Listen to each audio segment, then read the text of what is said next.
नमस्कार। आज हम बात कर रहे हैं मानव अधिकारों पर। जी। ये जो विचार है कि हर इंसान को बस इसलिए कि वो इंसान है कुछ बुनियादी अधिकार मिलने चाहिए, ये सुनने में जितना सीधा लगता है उतना ही गहरा और जरूरी भी है। बिल्कुल। हमारे पास जो सामग्री है आज वो मानव अधिकार अवधारणा और अंतर्राष्ट्रीय भारतीय परिप्रेक्ष्य पर काफी विस्तार से बात करती है। जी हाँ।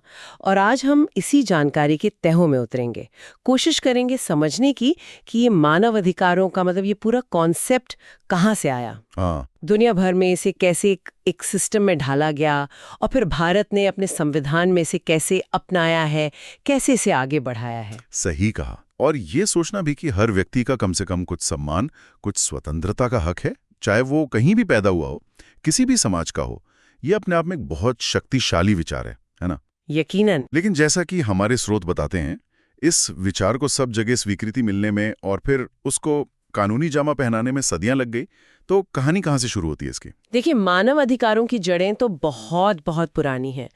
कुछ लोग इन्हें प्राचीन सभ्यताओं के नैतिक कोड्स में देखते हैं, कुछ मध्ययुगीन दस्तावेजों में, जैसे मैग्ना कार्टा का नाम आता है। हाँ, मैग्ना कार्टा। फिर वो ज्ञानोदय का दौर आया जब जॉन लॉक जैसे विचारक थे, उन्होंने प्राकृतिक अधिकारों की बात की कि भाई जीवन, स्वतंत्रता, संपत्ति के अधिकार ये कोई राजा या सरकार नहीं देती, ये तो जन्म से मिलते हैं। अच्छा। लेकिन इन विचारों को दुनिया भर में एक ठोस शक्ल मिलने में जो सबसे बड़ा मोड़ आया वो 20वीं सदी में था। खासकर वो 2 विश्व युद्धों के बाद, हाँ, है ना? लगता है उस तबाही ने, उस बर्बरता ने दुनिया को सोचने पे मजबूर किया कि भाई ऐसा दोबारा ना हो। बिल्कुल। तो इसके लिए कुछ बुनियादी नियम बनाने ही होंगे जो हर सरकार पर, हर सत्ता पर लागू हों। बिल्कुल सही।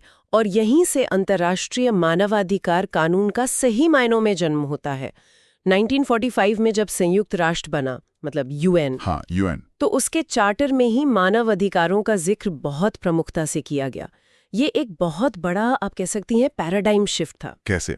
पहले क्या माना जाता था कि कोई देश अपने नागरिकों के साथ कैसा बर्ताव करता है ये उसका अंदरूनी मामला है, उसकी संप्रभुता का हिस्सा है। हाँ, सही बात है। दखल नहीं दे सकते।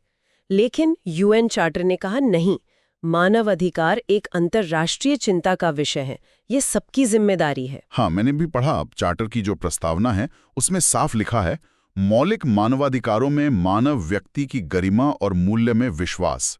और यूएन का एक मुख्य मकसद ही ये बना दिया गया कि वो जाति, लिंग, भाषा, धर्म इनके भेद के बिना सभी के लिए मानव अधिकारों को बढ़ावा देगा। और इस मकसद को पूरा करने के लिए फिर यूएन के अंदर कई ऑर्गन्स, कई संस्थाएं बनाई गई, जैसे महासभा है, जनरल असेंबली, हाँ, जहां सारे सदस्य देश बैठकर बहस करते हैं, प्रस्ताव पास करते हैं।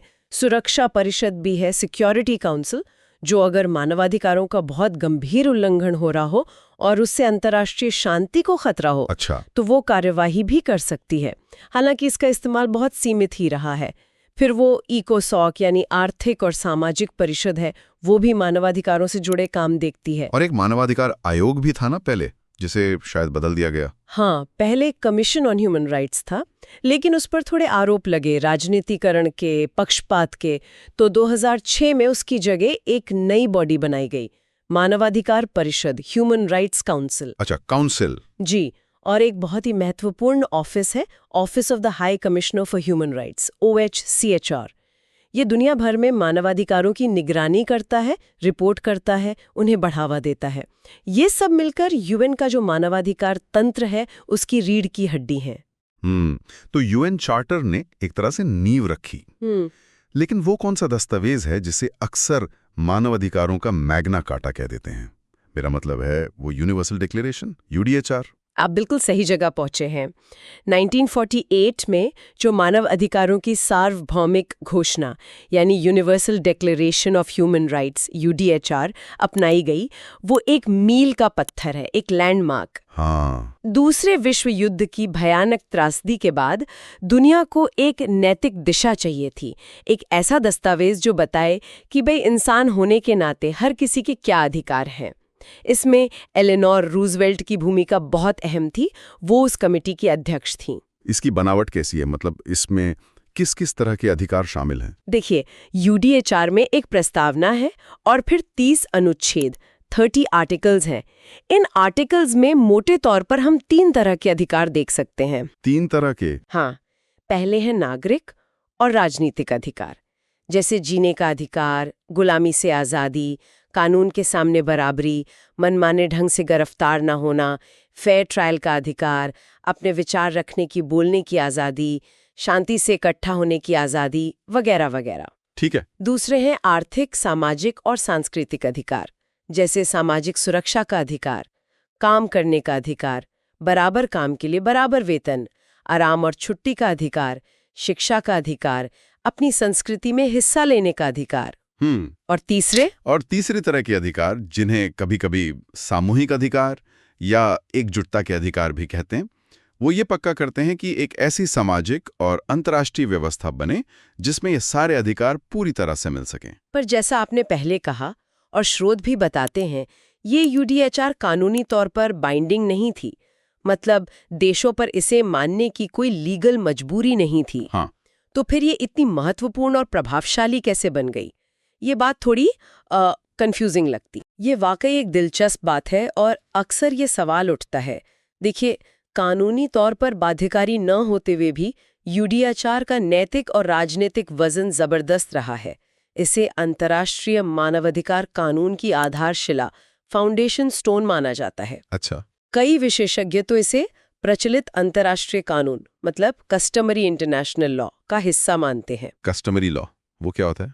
इसका मतलब है कि इसके सिद्धांत इतने व्यापक रूप से और इतने लगातार अपनाए गए हैं कि वे लगभग सभी देशों के लिए एक तरह के अलिखित नियम बन गए हैं, भले ही उन्होंने औपचारिक रूप से किसी संधि पर साइन न किया हो। अच्छा। और इसने दुनिया भर के अनगिनत संविधानों को, कानूनों को, अंतर्राष्ट्रीय संधियों को प्रेरित किया है, इंस्पायर किया है।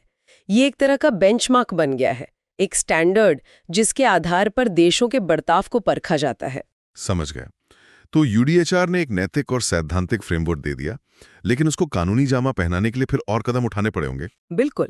यूडीएचआर के जो आदर्श थे, उन्हें कानूनी तौर पर बाध्यकारी संधियों यानी ट्रीटीज में बदलने के लिए संयुक्त राष्ट्र ने काम किया और 1966 में 2 बहुत महत्वपूर्ण अंतर्राष्ट्रीय अनुबंध या कवेनेंट्स अपनाए गए, जो फिर 1976 में लागू हुए। हाँ, उनका जिक्र है आईसीसीपीआर और आईसीईएससीआर। जी, नागरिक और राजनीतिक अधिकारों पर अंतर्राष्ट्रीय अनुबंध आईसीसीपीआर और आर्थिक, सामाजिक और सांस्कृतिक अधिकारों पर अंतर्राष्ट्रीय अनुबंध आईसीईएससीआर। इन दोनों को यूडीएचआर के साथ मिलाकर अक्सर अंतर्राष्ट्रीय मानवाधिकार विधेयक या international bill of human rights कहा जाता है। इन दोनों अनुबंधों में, आईसीसीपीआर और आईसीईएससीआर में मुख्य फर्क क्या है? क्या ये बस अधिकारों की अलग-अलग लिस्ट है? नहीं, इनमें एक बुनियादी वैचारिक फर्क भी है जो अक्सर राज्य यानी सरकार की जिम्मेदारियों से जुड़ा होता है। आईसीसीपीआर में ज्यादातर वो अधिकार हैं जिन्हें हम नकारात्मक अधिकार कह सकते हैं। नकारात्मक अधिकार मतलब ये राज्य को कुछ करने से रोकते हैं। जैसे राज्य को आपकी बोलने की आज़ादी में दखल नहीं देना चाहिए, आपको बेवजह गिरफ्तार नहीं करना चाहिए। राज्य का काम है इन अधिकारों का सम्मान करना और इनकी रक्षा करना, प्रोटेक्ट करना। ठीक है। और आईसीईएससीआर? दूसरी तरफ आईसीईएससीआर में ज्यादातर सकारात्मक अधिकार हैं, यानी ये राज्य से कुछ एक्टिव कदम उठाने की मांग करते हैं। जैसे शिक्षा का अधिकार देना है तो राज्य को स्कूल बनाने होंगे, स्वास्थ्य का अधिकार देना है तो अस्पताल बनाने होंगे, रोजगार के मौके पैदा करने होंगे। अच्छा। इनको पूरा करने के लिए राज्य को संसाधन जुटाने पड़ते हैं, नीतियां बनानी पड़ती हैं। हाँ, ये वर्गीकरण समझने में मदद करता है, नेगेटिव और पॉजिटिव राइट्स। अच्छा, क्या इन अनुबंधों के तहत कोई ऐसी व्यवस्था भी है कि अगर किसी व्यक्ति के अधिकारों का हनन हो तो वो कहीं शिकायत कर सके अंतर्राष्ट्रीय स्तर पर? हाँ, दोनों अनुबंधों के साथ वैकल्पिक प्रोटोकॉल यानी ऑप्शनल प्रोटोकॉल जुड़े हुए हैं, जिन पर देश चाहें तो अलग से साइन कर सकते हैं। आईसीएससीआर का जो पहला ऑप्शनल प्रोटोकॉल है, वो व्यक्तियों को, इंडिविजुअल्स को मानवाधिकार समिति, ह्यूमन राइट्स कमेटी के पास शिकायत दर्ज कराने की इजाजत देता है। अच्छा। शर्त यह है कि उन्हें लगता हो कि उनके आईसीसीपीआर अधिकारों का उल्लंघन हुआ है और उन्होंने अपने देश में सारे घरेलू उपाय आजमा लिए हों। आईसीसीपीआर का एक दूसरा ऑप्शनल प्रोटोकॉल भी है जो मृत्युदंड को खत्म करने का लक्ष्य रखता है। और आईसीएससीआर के लिए भी है? जी, इसी तरह आईसीएससीआर का भी एक ऑप्शनल प्रोटोकॉल है जो व्यक्तियों को इस अनुबंध के तहत आने वाले अधिकारों के उल्लंघन की शिकायत करने का रास्ता देता है।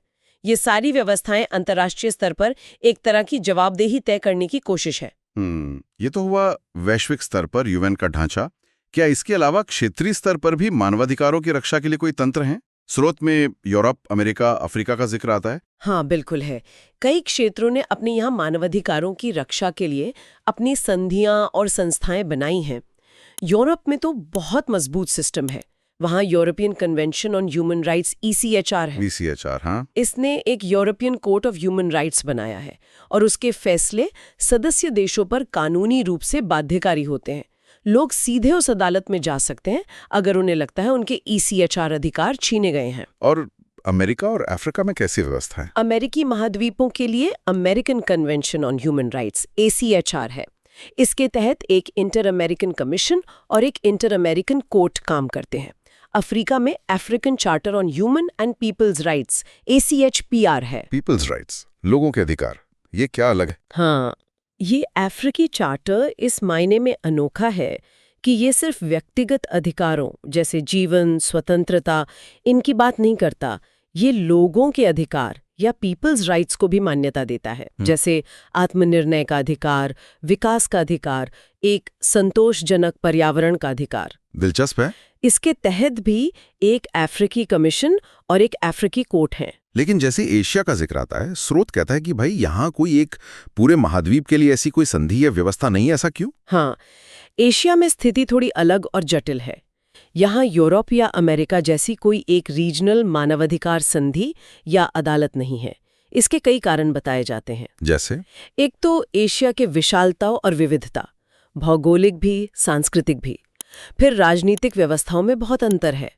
कई देश राष्ट्रीय संप्रभुता के सिद्धांत पर बहुत ज्यादा जोर देते हैं और बाहरी हस्तक्षेप को लेकर थोड़े आशंकित रहते हैं। हालांकि कुछ उपक्षेत्रों में, जैसे दक्षिण पूर्व एशिया में आसियान ने कुछ घोषणाएं की हैं, कुछ आयोग भी बने हैं, लेकिन उनका प्रभाव और उनकी शक्तियां अभी सीमित हैं। एशिया में ज्यादातर जोर राष्ट्रीय मानवाधिकार संस्थाओं और कानूनों पर ही रहता है।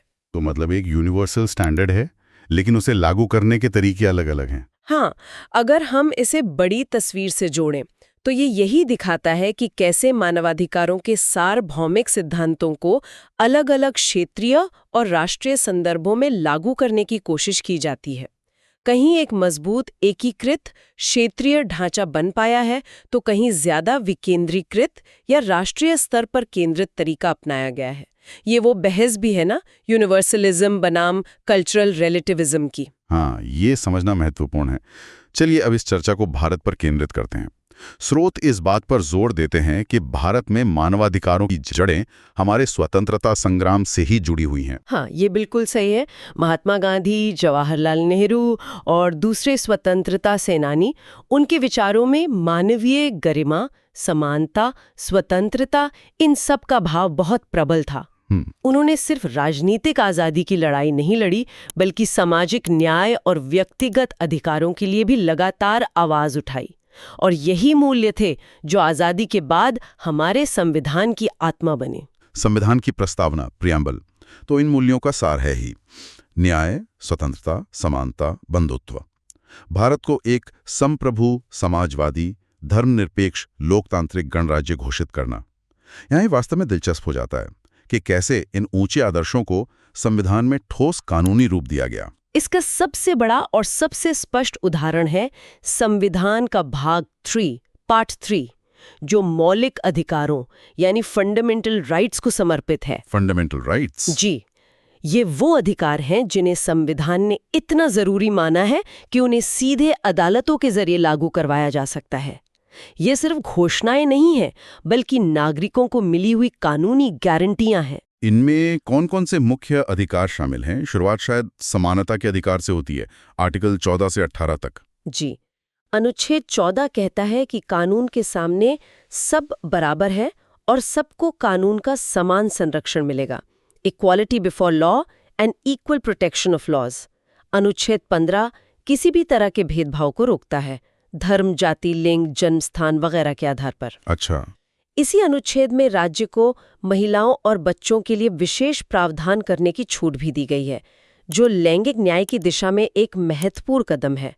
अनुच्छेद 16 सरकारी नौकरियों में अफसर की समानता की बात करता है। और इसी समानता के सिद्धांत के तहत वो आरक्षण की व्यवस्था भी आती है ना? जी, जिसका स्रोत में जिक्र है अनुच्छेद 15(4), 16(4). हाँ, संविधान बनाने वालों ने ये महसूस किया कि सिर्फ औपचारिक समानता मतलब कागजी बराबरी काफी नहीं होगी, बल्कि जो वर्ग ऐतिहासिक रूप से पिछड़ गए हैं, जैसे अनुसूचित जातियां एससीज, अनुसूचित जनजातियां एसटीज और बाद में अन्य पिछड़े वर्ग ओबीसीज, उन्हें बराबरी पर लाने के लिए कुछ सकारात्मक कदम उठाने होंगे, अफर्मेटिव एक्शन। इसीलिए शिक्षा और सरकारी नौकरियों में आरक्षण का प्रावधान किया गया ताकि सामाजिक न्याय सुनिश्चित हो सके। ये एक जटिल और हमेशा बहस का मुद्दा रहा है, लेकिन इसका आधार संविधान के समानता और न्याय के मूल्यों में ही है। समानता के बाद फिर स्वतंत्रता के अधिकार आते हैं, खासकर अनुच्छेद 19। इसमें वो वाक और अभिव्यक्ति की स्वतंत्रता, freedom of speech and expression, सबसे ज्यादा चर्चा में रहती है। बिल्कुल। अनुच्छेद 19(1)(a) सभी नागरिकों को बोलने और अपनी बात रखने की आज़ादी देता है और सुप्रीम कोर्ट ने इसकी व्याख्या करते हुए माना है कि इसमें प्रेस की स्वतंत्रता भी शामिल है और सूचना का अधिकार आरटीआई भी इसी में निहित है। हाँ, आरटीआई तो अब एक अलग कानून भी बन गया है।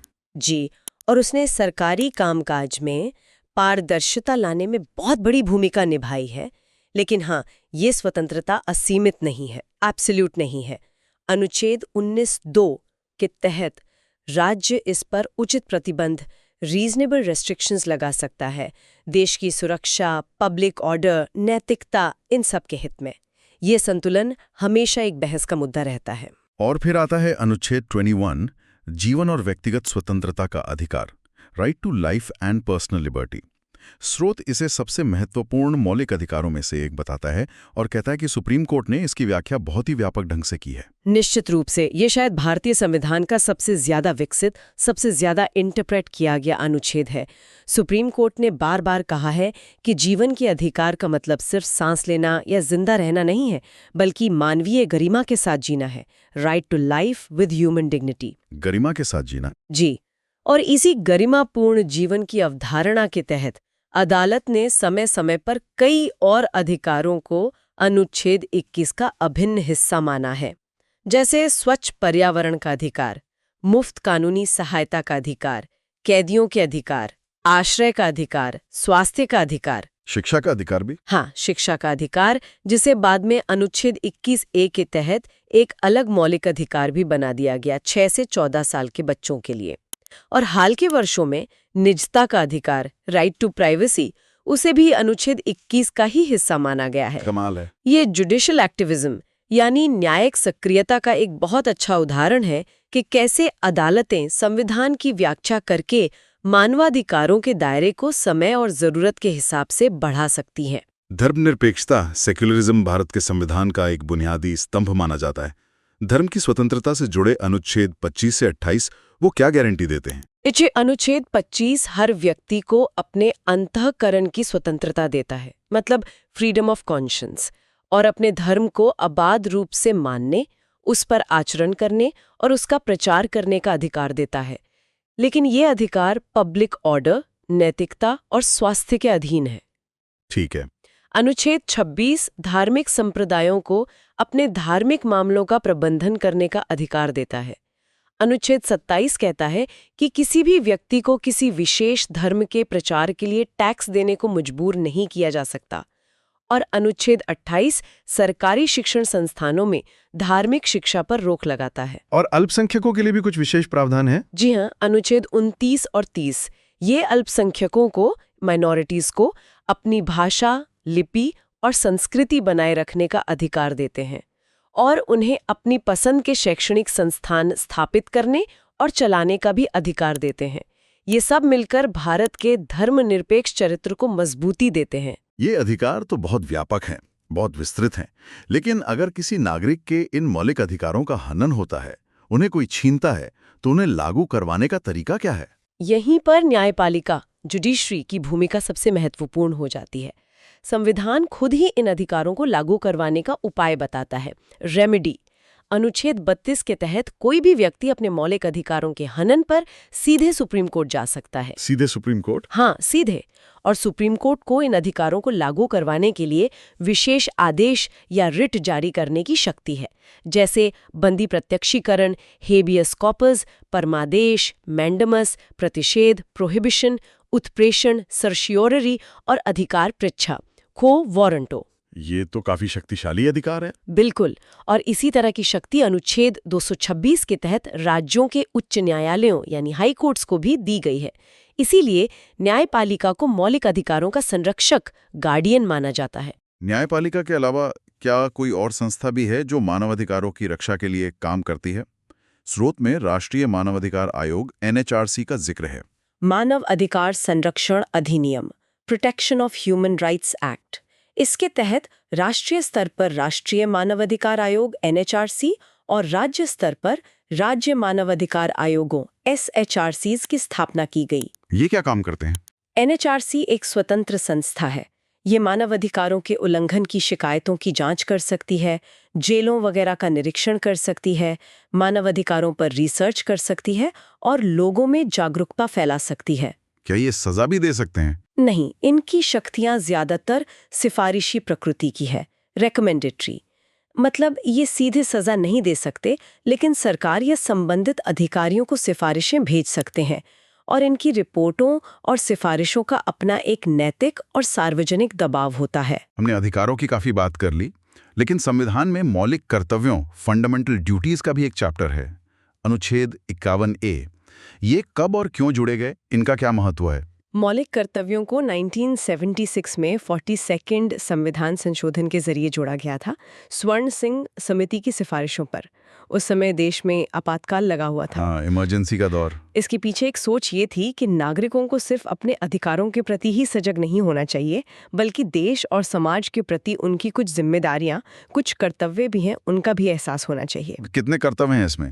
अनुच्छेद 51A में कुल 11 कर्तव्य गिनाए गए हैं, जैसे संविधान का पालन करना, राष्ट्रीय ध्वज और राष्ट्रगान का सम्मान करना, देश की एकता और अखंडता की रक्षा करना, भाईचारे की भावना को बढ़ावा देना, हमारी मिलीजुली संस्कृति की गौरवशाली परंपरा का सम्मान करना, पर्यावरण की रक्षा करना, वैज्ञानिक दृष्टिकोण अपनाना, सार्वजनिक संपत्ति को सुरक्षित रखना वगैरह। क्या इन कर्तव्यों को भी मौलिक अधिकारों की तरह अदालत में लागू करवाया जा सकता है? मतलब अगर कोई इनका पालन ना करे तो? नहीं, मौलिक कर्तव्य गैर न्यायसंगत हैं, नॉन जस्टिसेबल। इसका मतलब है कि अगर कोई नागरिक इन कर्तव्यों का पालन नहीं करता तो उसे सीधे अदालत में नहीं घसीटा जा सकता, जैसे मौलिक अधिकारों के उल्लंघन पर होता है। तो फिर इनका क्या फायदा? लेकिन इनका भी अपना महत्व है। सुप्रीम कोर्ट ने कई बार कहा है कि कानूनों की व्याख्या करते समय या किसी कानून की संवैधानिकता को परखते समय मौलिक कर्तव्यों को ध्यान में रखा जा सकता है। ये नागरिकों के लिए एक नैतिक संहिता की तरह है और राज्य से भी उम्मीद की जाती है कि वो नीतियां बनाते समय इन्हें ध्यान में रखे। तो एक तरह का संतुलन बनाने की कोशिश है अधिकारों और कर्तव्यों के बीच। हाँ, ये एक दिलचस्प संतुलन बनाने की कोशिश है। और अक्सर ये सवाल उठता भी है कि क्या ये कर्तव्य वाकई अधिकारों के पूरक हैं, उन्हें बैलेंस करते हैं, या ये सिर्फ नैतिक उपदेश बनकर रह गए हैं।